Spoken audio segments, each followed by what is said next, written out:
Começa agora, podcast M Consult, em prol ao movimento Globaliza Brasil. Apresentação Mário Polis.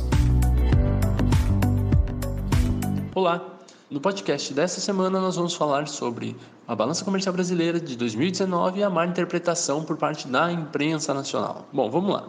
As principais mídias brasileiras trataram o resultado da balança comercial como algo negativo, principalmente em função do nosso volume exportador e importador. Essa maneira de ler o resultado da balança comercial é histórica no Brasil e sempre foi equivocada, e é sobre isso que a gente vai detalhar um pouquinho mais a partir de agora. Vamos lá. A balança comercial do Brasil, ela registrou um saldo de quase 20% menor que em 2018. Foi também o menor saldo desde 2015. Porém, analisar uma balança comercial de um país julgando-a pelo saldo é extremamente equivocado. Ao analisarmos os saldos de países envolvidos de reconhecida participação no comércio global, a gente pode entender que um saldo positivo ou saldos muito grandes não são sinônimos de uma boa participação no comércio exterior mundial. Vou pegar como exemplo os Estados Unidos. Ao analisarmos aí o gráfico do saldo do país nos últimos anos, a gente sempre vai ver que as importações foram maiores que as exportações. E não à toa, o país tem nos últimos meses dividido a opinião de seu próprio país com a guerra comercial China-Estados Unidos. O déficit com os chineses, principalmente, é o que mais causa um impacto negativo na balança. Dessa forma, se a gente analisar o saldo, a gente não vai ter a visualização correta para fazer uma crítica na balança. E o que a gente tem que ver é sim as operações que nela estão sendo feitas, a pluralidade de produtos e os países com o qual a gente tem feito negócios. Isso sim traz uma análise mais afiada da questão. Se a gente olhar por esse viés, a gente entende que o ano brasileiro de fato não foi bom, se comparado ao ano passado. A queda foi sentida principalmente porque as exportações caíram 7,5%, e houve uma redução de 3,5% na importação. Assim, a gente pode afirmar que, de fato, houve uma redução no nosso comércio exterior.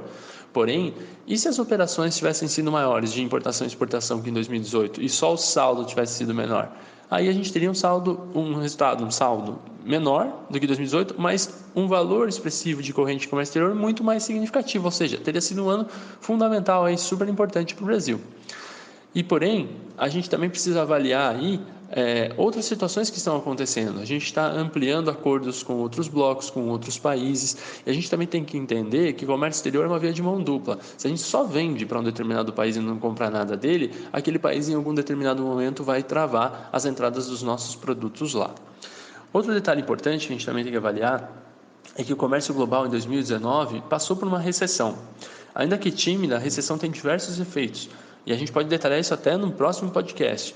Mas ela pode ser, essa recessão, comprovada por um estudo aí do The Global Economy, realizado em 2018, em que de 130 países analisados, 54 só tiveram saldo superior a 0,1%. Ou, para ser mais expressivo ainda, apenas 17 países cresceram mais que 2 dígitos no ano de 2018. O comércio global, em sua média, ela vem recuando, segundo um estudo aí da mesma fonte, e teve um recuo aí no ano passado de 4,27%. A gente também tem que recordar que o Brasil encarou em 2019 seu primeiro ano de novo governo, com reformas estruturantes, bem como seu quinto ano de crise. E com a indústria encolhendo, naturalmente o volume de exportação e importação não deveria crescer nos últimos anos, mas até cresceu, com exceção ao ano passado. Outro fator grave que impactou nosso desempenho esse ano foi a elevação do câmbio de modo muito rápido na guerra comercial da China com os Estados Unidos. Mesmo assim, a Secretaria de Comércio Exterior do Brasil entende que foi um ano positivo, já que nós tivemos o fechamento do acordo com a União Europeia e com o EFTA, e aí nós estamos falando de um expressivo mercado que pode trazer para a gente resultados bem melhores a partir dos próximos anos.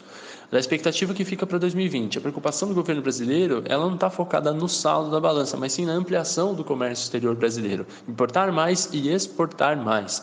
Para isso, já vem trabalhando aí o acordo automotivo com o México, com a Argentina e com o Paraguai, e obviamente quer aí atingir patamares parecidos com o México, China, com o Chile, que tem um alto índice de interferência do comércio exterior dentro do seu PIB. A gente hoje tem aqui uma representação de 24%.